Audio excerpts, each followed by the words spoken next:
पश्चिम बंगाल में विधानसभा चुनाव के लिए मतदान हो चुका है और अब नतीजों का इंतजार है। इससे पहले बीती रात ईवीएम से छेड़छाड़ के आरोप को लेकर सियासी संग्राम भी देखने को मिला।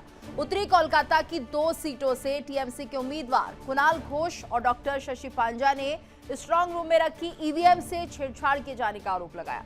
उन्होंने कहा कि जब अधिकारियों से बात की तो उन्हें जानकारी नहीं दी गई और कथित छेड़छाड़ के आरोपों पर टीएमसी ने एक सीसीटीवी वीडियो भी जारी किया है। टीएमसी नेताओं ने खुदीराम अनुशीलन केंद्र परिसर के बाहर धरना प्रदर्शन किया। टीएमसी नेताओं के धरने के बीच ममता बनर्जी ने भी गुरुवार रात भवानीपुर के एक ईवीएम स्ट्रांग रूम का दौरा कर ममता ने धांधली का आरोप लगाया और चेतावनी दी कि मतगणना प्रक्रिया से किसी तरह की छेड़छाड़ नहीं की जाए। साथ ही उन्होंने ये भी कहा कि अगर ईवीएम लूटने और मतगणना में हेरफेर की कोशिश हुई तो हम जान की बाजी लगा देंगे। ममता करीब 4 घंटे बिताने के बाद रात करीब 12:07 पर वहां से निकली हैं और उन्होंने कहा कि निर्दिष्ट मतगणना क्षेत्र में केवल एक व्यक्ति को जाने की इजाजत दी जाएगी। उन्होंने ये भी कहा कि वहां या तो उम्मीदवार या कोई एक एजेंट रुक सकता है। मैंने मीडिया के लिए भी एक सीसीटीवी कैमरा लगाने का सुझाव दिया है, ये कहना था ममता बनर्जी का। और इस बीच एक बड़ी खबर आ रही है, आपको बता दें, कोलकाता में स्ट्रांग रूम के बाहर देर रात हंगामा भी देखने को मिला। ये बड़ी खबर आ रही है कोलकाता से, जहां पर स्ट्रांग रूम के बाहर देर रात हंगामा देखने को मिला। टीएमसी कार्यकर्ताओं और पुलिस के बीच झड़प हुई है। बीजेपी कार्यकर्ताओं ने टीएमसी की गाड़ी का घेराव किया। टीएमसी का स्ट्रांग रूम में धांधली का आरोप है। ये बड़ी खबर कोलकाता से, जहां पर स्ट्रांग रूम के बाहर देर रात हंगामा हुआ है। टीएमसी कार्यकर्ताओं और पुलिस के बीच यहां पर झड़प हुई है। बीजेपी कार्यकर्ताओं ने टीएमसी की गाड़ी का घेराव किया तो टीएमसी का स्ट्रांग रूम में धांधली का आरोप है। ये तस्वीरें भी सामने आ रही हैं। तो देखिए तस्वीरें, वीडियो जो वायरल हो रही है स्ट्रांग रूम की तस्वीरें हैं, जहां पर धांधली का आरोप टीएमसी लगा रहे हैं। हालांकि चुनाव आयोग की तरफ से कह दिया गया है कि ये प्रक्रिया चल रही थी जिसकी जानकारी सभी उम्मीदवारों को दे दी गई थी। तो ऐसे में जो वीडियो सामने आया है ये पूरी तरह से गलत है, ऐसा कहना है चुनाव आयोग का।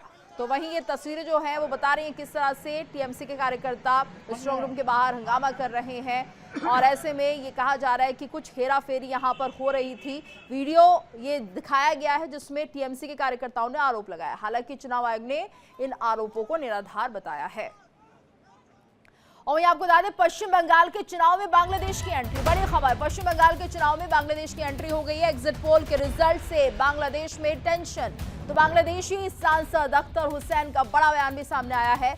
अवैध बांग्लादेशी बनेंगे, बड़ा टेंशन। अख्तर हुसैन की तरफ से बयान, बीजेपी जीतती है तो अवैध बांग्लादेशी वापस आएंगे। अख्तर हुसैन ये बयान दे रहे हैं। जिस तरह से एग्जिट पोल के नतीजे सामने आ रहे हैं, इसे देखते हुए बांग्लादेश में टेंशन बढ़ती हुई दिखाई दे रही है। बांग्लादेशी सांसद अख्तर हुसैन का बड़ा बयान भी सामने आ गया जिसमें वो कहते दिखाई दे रहे हैं कि अवैध बांग्लादेशी अब बड़ी टेंशन बन जाएंगे।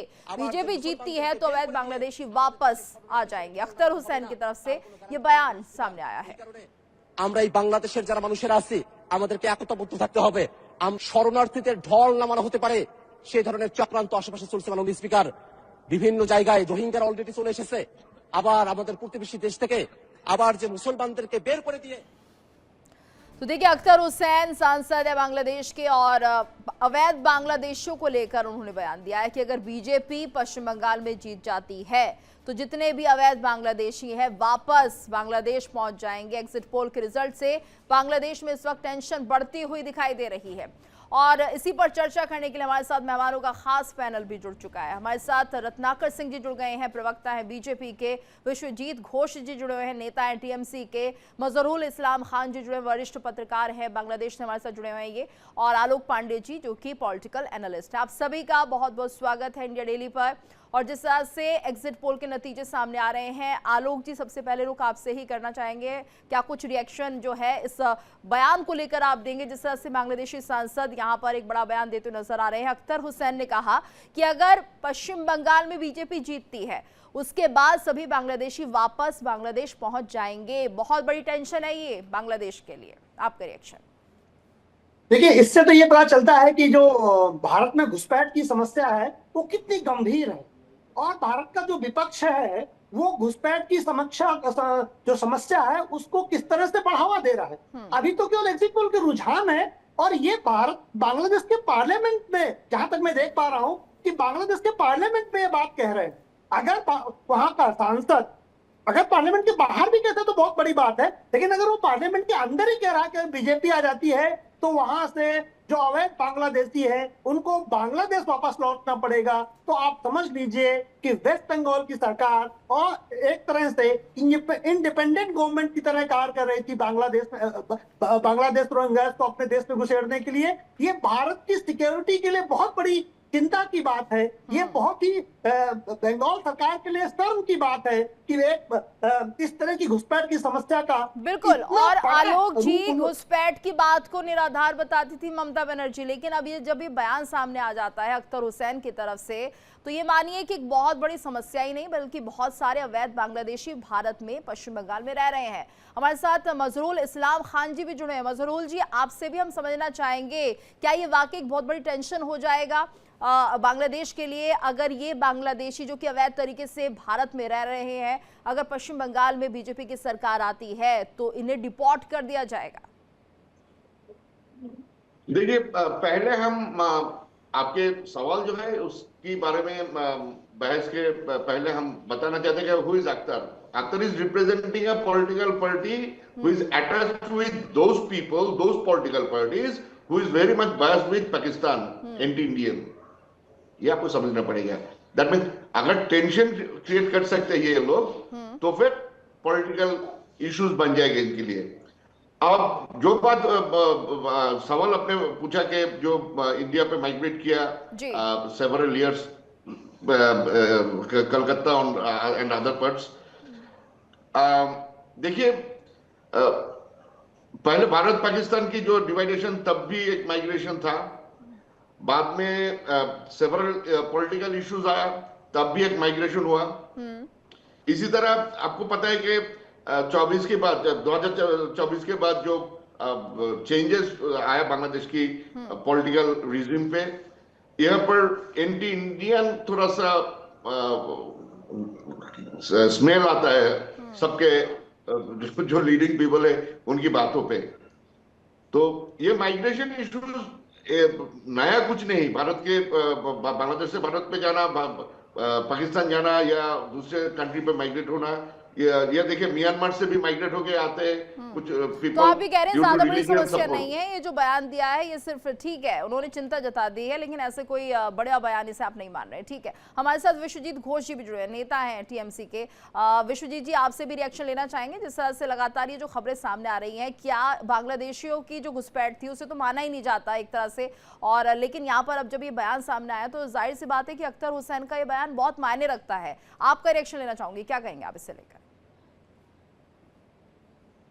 देखिए, बांग्लादेश के जो सांसद जब बोला है वो क्यों बोला, किसके इशारे पर बोला, वही बोल सकता है, बता सकता है असली बात। देखिए, पिछले 12 साल से केंद्रीय सरकार में बीजेपी सरकार है। अगर घुसपैठिया हो रहा है तो वो लोग क्या कर रहा है? बॉर्डर में बीएसएफ क्या कर रहा है? शासकीय मंत्री क्या कर रहा है? बंगाल में एसआईआर हुआ है, एसआईआर में कितना बांग्लादेशी कितना रहेगा का नाम आया, ये तो नहीं बोल पाया। अब लोग बोल रहे हैं नाम बोलिए, नहीं बोल पा रहा है। अभी बंगाल में नहीं, विश्वजीत जी आप जो कह रहे हैं कि ये किसके दबाव में बोल रहे हैं, अख्तर हुसैन के जो बयान है वो इसके पीछे की वजह क्या? आपको लग रहा है ये अपने मन से नहीं बोल रहे, किसी ने बुलवाया है, आप ये कहना चाह रहे हैं? जी, बांग्लादेश में कितना हिंदियों को बीजेपी का हाथ तो नहीं है इसके पीछे? आज तक क्या कर रहा है? शेख हसीना को लेके आप रख रहे हैं भारत में, बांग्लादेश में हिंदू के ऊपर अत्याचार हो रहा है। केंद्रीय सरकार मोदी जी और अमित शाह जी क्या कर रहा है? बोलिए, क्यों कोई एक्शन लिया है? कोई एक्शन नहीं लिया है, कोई आंदोलन भी नहीं किया है। अभी बंगाल में जब से वोट आया तब से बांग्लादेशी बोलते आ रहा है बीजेपी लोग ने। ठीक है, तो बोलिए, बांग्लादेशी कहाँ गया, कहाँ से आया, कहाँ गया? कितना बांग्लादेशी है बंगाल में? आप लोग एसआईआर किए, एसआईआर में एक भी बांग्लादेशी का नाम डिस्क्लोज नहीं कर पाए। चलिए ठीक है, ठीक है। यानी बांग्लादेशी घुसपैठ एक बड़ी समस्या है, लेकिन यहाँ पर बीजेपी कुछ नहीं कर रही है, आप ये कहना चाह रहे हैं। रत्नाकर सिंह जी, बड़े बड़े दावे तो किए जाते हैं कि यहाँ पर घुसपैठियों को एक तरह से बाहर निकाला जा रहा है, कार्रवाई की जा रही है, लेकिन यहाँ पर विश्वजीत जी कह रहे हैं कि बीजेपी कुछ कर नहीं रही है। जीतू जी, मुझे थोड़ा सा समय दीजिएगा क्योंकि बाकी पैनलिस्ट के प्रश्नों का भी उत्तर देना है मुझे। देखिए, आज भी ये टीएमसी के नेता जो है वह इनकार कर रहे हैं कि कहाँ घुसपैठी है, कहाँ घुसपैठी है। जबकि साफ तौर से आप देखिए कि अगर बांग्लादेश के संसद में कोई सांसद अगर इस तरह की गंभीर मुद्दे को उठाता है तो यह साफ दर्शाता है कि टीएमसी की सरकार पश्चिम बंगाल में अवैध घुसपैठ को बढ़ावा देने का काम करती थी और उनको फर्जी वोटर आईडी और राशन कार्ड के माध्यम से वोटर बनाने का जो है काम करती थी और उनका वोट हासिल करने का काम करती थी। जैसा कि बांग्लादेश के सांसद के चिंता से यह साफ जाहिर होता है, फिर भी आज ये लोग जो है इस चीज से इनकार कर रहे हैं कि कहाँ बांग्लादेशी हैं, कहाँ बांग्लादेशी हैं। देखिए, बीजेपी जीतती है तो बांग्लादेश को चिंता हो जाती है, अगर कांग्रेस हारती है तो पाकिस्तान को चिंता हो जाती है। कहने का मतलब यह है कि विपक्षी पार्टियां जो है सरकार की नीतियों का इस कदर विरोध कर रहे हैं कि ये पड़ोसी मुल्क जो है उनके मंसूबों को कामयाब होने के लिए नागरिकता नहीं दिए, उन लोगों का नाम काटने का काम किया आप लोग। ऐसे चर्चा नहीं होती है, ऐसे चर्चा नहीं होती है। आप अपने जब भी ऐसा झूठ भी टाइम नहीं आएगा, होती है। समय आएगा, ठीक है विश्वजीत जी, गीतू जी मैं अपनी बातों को रख विश्वजीत लूं। जी आपको भी अपनी बात रखने का समय दिया गया है, रत्नाकर जी को भी बोलने दीजिए। इस बीच एक बड़ी खबर आ रही है, पहले उसे अपने दर्शकों को बताते हैं फिर आपका रिएक्शन लेंगे। कोलकाता से खबर, जहां पर स्ट्रांग रूम के बाद टीएमसी बीजेपी के नेता भिड़ गए हैं। तो बीजेपी कार्यकर्ताओं का टीएमसी पर आरोप है, स्ट्रांग रूम में ममता क्या कर रही है, सवाल पूछे जा रहे हैं। बीजेपी की तरफ से टीएमसी हार के लिए जमीन तैयार कर रही है। तो स्ट्रांग रूम की देखरेख के लिए 2 लोग ऑलरेडी वहां पर तैनात है, उसके बाद ममता बनर्जी का वहां होना सवाल खड़े कर रहा है। यहाँ पर देखिए, पहले मैं एक रिएक्शन लेना चाहूंगी यहाँ पर घोष जी का। घोष जी ये बताइए कि जब वहां पर 2 लोग वैसे ही तैनाती पर है तो ममता बनर्जी क्या कर रही थी वहां पर? देखिए, अभी बीजेपी का लास्ट जो काम चल रहा है वो स्ट्रांग रूम में ईवीएम को टेम्पर करने का कोशिश कर रहा है। कल देखे ये खुदीराम जो घोष, ये सरकार तो आपकी है, सरकार तो ममता बनर्जी की है, फिर ये सब कैसे हो सकता है, कैसे टैंपर किए जा सकते हैं? टोटल प्रशासन, टोटल प्रक्रिया सब निर्वाचन कमीशन का अंडर में अभी है।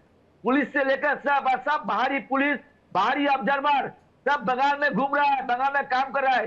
बंगाल का जो ऑफिसर था उनको तबादला कर दिया गया और बाहर भेज दिया गया। अभी टोटल निर्वाचन कमीशन, मतलब कि जिस प्रदेश में टीएमसी की सरकार है वहां पर भी बीजेपी का दबदबा दिख रहा है, बाकी जगह तो दिख ही रहा है, बांग्लादेश में भी दिख रहा है, वेस्ट बंगाल में भी आप लोगों ने हाथ खड़े कर दिए क्या कि आपका प्रशासन कुछ नहीं कर पाएगा? इलेक्शन कमीशन भी बीजेपी के तहत ही काम कर रहा है। अभी टीएमसी कुछ है, जो कुछ है निर्वाचन कमीशन का ऊपर निर्वाचन कमीशन कर रहा है। बंगाल में 3 लाख सेंट्रल फोर्सेस है, 7 एनआईए का टीम है। अच्छा, एक बात और बताइएगा विश्वजीत जी, ये जो बम्पर वोटिंग हुई है पश्चिम बंगाल में, क्या इसके पीछे भी बीजेपी का हाथ है? जैसा कि आप हर चीज के पीछे बीजेपी का हाथ बता देते हैं। कोशिश कर रहा है, निर्वाचन कमीशन चलते ईवीएम टेम्पर करने का काम कर रहा है। पिछले रात आप लोग देखे। अरे सर, कुछ सोच समझ के तो बोलिए कम से कम। चलिए ठीक है, एक बड़ी खबर आ रही है, टीएमसी के वीडियो पर चुनाव आयोग का बयान सामने आ चुका है। जो टीएमसी वीडियो दिखा रहा है उस पर चुनाव आयोग ने बयान दे दिया है। चुनाव आयोग ने टीएमसी के दावे को खारिज कर दिया है। पोस्टल बैलेट से जुड़ा काम किया जा रहा था उस वक्त और सभी दलों को इसकी जानकारी पहले ही दे दी गई थी, चुनाव आयोग का ये कहना है। तो टीएमसी के जो दावे चल रहे थे स्ट्रांग रूम को लेकर, उन्हें खारिज करता हुआ चुनाव आयोग और पोस्टल बैलेट से जुड़ा काम यहां पर हो रहा था, साफ कर दिया गया है। यहां पर रत्नाकर जी देखिए, तमाम तरह के आरोप लग रहे हैं बीजेपी पर कि कहीं ना कहीं इलेक्शन कमीशन बीजेपी के तहत काम कर रहा है, बीजेपी की बात मानी जाती है। बांग्लादेश में जो बयान दिए जा रहे हैं उसके पीछे बीजेपी है। तो आप इतनी शक्तिशाली पार्टी हो गई है, जीतना तय है आपका पश्चिम बंगाल में।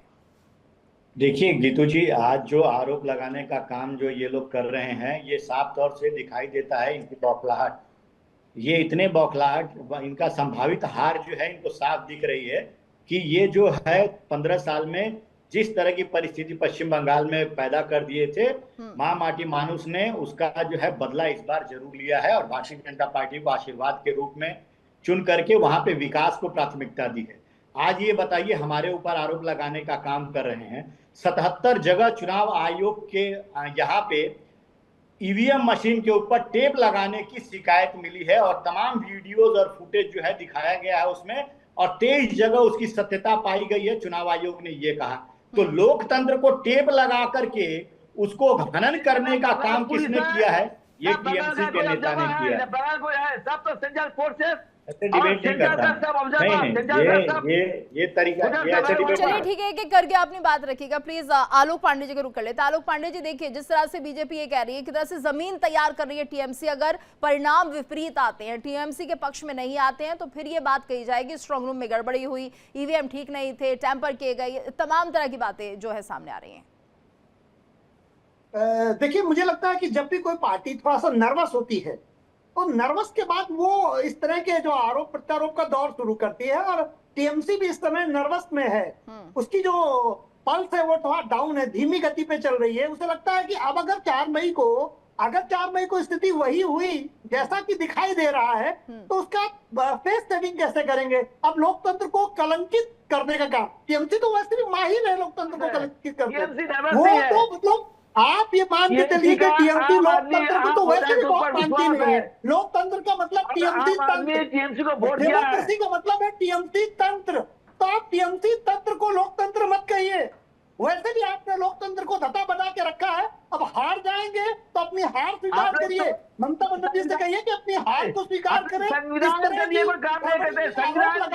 चलिए ठीक है, चर्चा जारी है कि एक बड़ी खबर आ रही है टीएमसी के हंगामे पर बीजेपी का ममता बनर्जी पर निशाना है। बड़ी खबर आ रही है, ईवीएम सुरक्षित जगह पर रखी है। बीजेपी कह रही है आप चिंता ना करें, ईवीएम को पूरी तरह से सुरक्षित रखा गया है। और टीएमसी के हंगामे पर बीजेपी ममता बनर्जी को निशाने पर लेते हुए कह रही है कि ईवीएम सुरक्षित जगह पर रखी गई है, यानी कि किसी तरह की टेंशन लेने की जरूरत नहीं है। रत्नाकर जी, देखिए लगातार ये सवाल उठ रहे थे, ईवीएम सुरक्षित नहीं है और इसको कहीं ना कहीं बीजेपी इसके साथ जो है छेड़छाड़ कर सकती है। इलेक्शन कमीशन भी यहाँ पर शामिल बताया जा रहा है। देखिए, ये अपनी संभावित हार का जो है ये पटकथा लिखने का काम टीएमसी के नेताओं द्वारा शुरू कर दिया गया है, और तमाम ये जो आरोप लगाएंगे और अपने लोगों को ये प्रूफ करने की कोशिश करेंगे तो कि उनकी हार नहीं हुई है, ये जो है ईवीएम से हार हुई है और चुनाव आयोग की मदद से हार हुई है। तो ये तमाम चीजों को कोशिश करेंगे, यानी कि एक तरह से भूमिका अभी से बनाई जा रही है। परिणाम अगर विपरीत आते हैं और टीएमसी अच्छा प्रदर्शन नहीं करती है, एक बार इस्लाम खान जी का भी हम रुख कर लेते हैं। खान साहब, क्या मानेंगे कि अगर वाकई यहाँ पर बीजेपी की सरकार आती है, बीजेपी जीतती है पश्चिम बंगाल में, बांग्लादेश पर इसका क्या असर पड़ता हुआ दिखाई देगा, जिस तरह से यहाँ पर अख्तर हुसैन का बयान सामने आ रहा है? बीजेपी जब दिल्ली पे ही सवार है, कलकत्ता में आएंगे तो फिर क्या होंगे?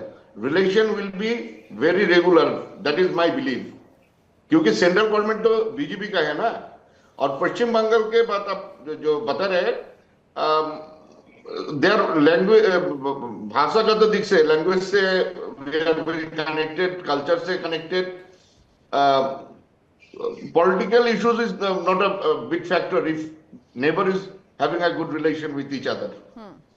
ठीक है, तो आप कह रहे हैं कि अगर बीजेपी जीते पश्चिम बंगाल में तो और रिश्ते बेहतर हो जाएंगे बांग्लादेश के साथ, जिस तरह की बातें आप कर रहे हैं और जिस तरह का माहौल बनता हुआ दिखाई दे रहा है। लेकिन हाँ, बहुत से ऐसे बयान सामने आ चुके हैं जो चिंता भी पैदा कर रहे हैं। टीएमसी के लोग परेशान हैं, कार्यकर्ता परेशान है कि कहीं कुछ हेरा फेरी ना हो जाए, जिसके चलते तमाम खबरें जो है निकलकर सामने आई।